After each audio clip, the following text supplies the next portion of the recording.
आले होते आणि आल्यानंतर आमदार साहेबांची एक स्टेटमेंट होती की हे प्रधानमंत्री मोदीजींचं पूर्ण फेल्युअर आहे.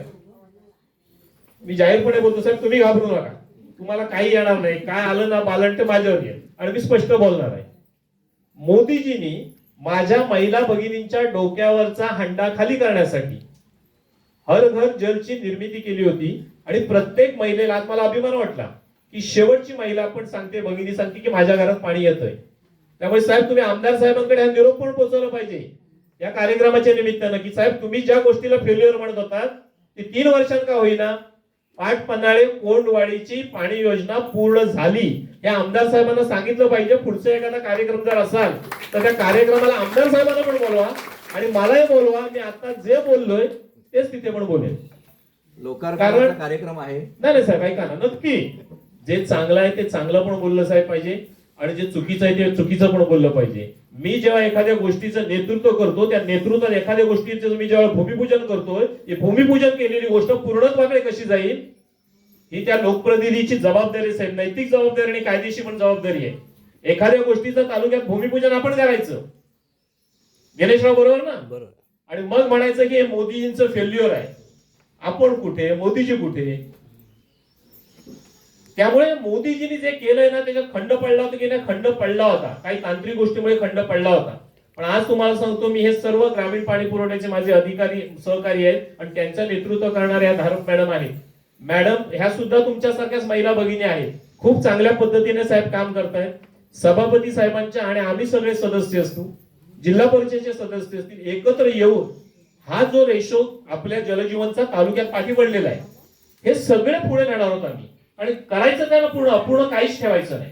मला वाटतं एक दुसरंच गाव मॅडम आपलं घोषित होतं. एक झालं खामशेत ना, हा अर्पण केला, लोकार्पण केलं आणि हे आता दुसरं आहे परचुरी डापलेवाडी आणि आता हे कोडवाडी. त्यामुळे खूप सुंदर काम साहेब तुम्ही केलं. कारण ही खायची गोष्ट नाही. कारण शेवटचा तुमचा लाभार्थी पण जेव्हा ग्रामसभेमध्ये उठून सांगते होय मला पाणी मिळतंय, साहेब हे तुमच्या नेतृत्वावर काम घ्या. त्यामुळे तुमचं करावं तेवढं कौतुक थोडं आहे आणि तुमच्या सदस्यांचं, तुमच्या सगळ्या लोकांचं. फक्त मी सगळ्यांना, महिलांना किंवा माझे जे सगळे बांधव आहेत त्यांना एवढंच सांगेन, पाणी आलंय, पाण्याचं भविष्यातलं देखभाल, दुरुस्ती आणि नियोजन तुम्हालाच करायचं आहे. ह्या वर्षीचं तुम्ही आता पाण्याची अवस्था बघताय पावसाची काय आहे तर 22 तारखेला पण अल निनोच्या संकटामुळे आता सुद्धा पाऊस नाही. खरं म्हणजे रोहिणी नक्षत्रात जे धुरळ पेरणी व्हायची ती जर पेरणी झाली असती तर माझ्या हिशोबानुसार वटपौर्णिमेला सुद्धा लावण्या पूर्ण होतात. आताची वटपौर्णिमाला 29 ला आहे. साधारणतः 23-24 मेला जेव्हा पेरणी होती, कारण मी पण शेतकऱ्याचाच मुलगा आहे, केलेली आहे शेती.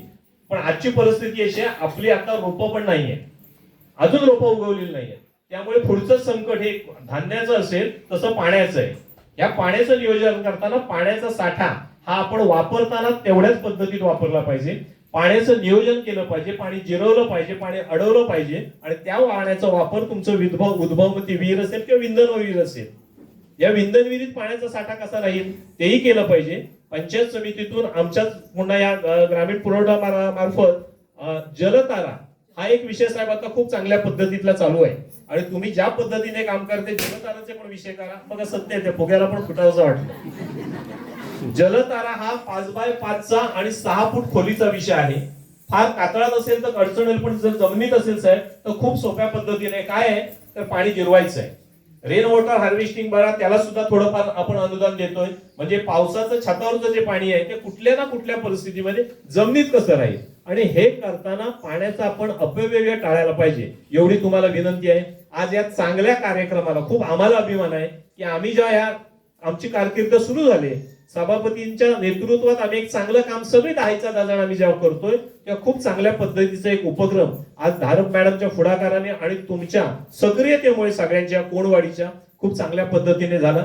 त्यामुळे आम्हाला इथे बोलवलं, यथोचित मान सन्मान केला, त्याबद्दल तुमचे आभार व्यक्त करतो. पाणी व्यवस्थापन समितीचे मला वाटतं अध्यक्ष पागळे याका तुम्हीच आहात, त्यामुळे तुमच्यावरही सगळी जबाबदारी आहे. आपण पागळे याकांच्या पण पाठीमागे उभे राहाल. सगळे